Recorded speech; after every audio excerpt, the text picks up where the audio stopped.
now, meron na naman tayong mga i-unbox. Yan, ito. 1, 2, 3, and 4. Meron pa ditong aso, pililit.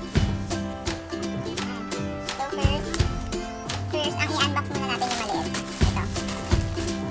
Let's see what's in here.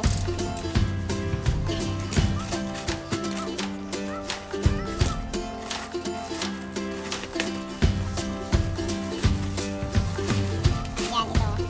Bumili ako ng wax paper para pag magluluto ako sa air fryer na ang gagamitin. Next,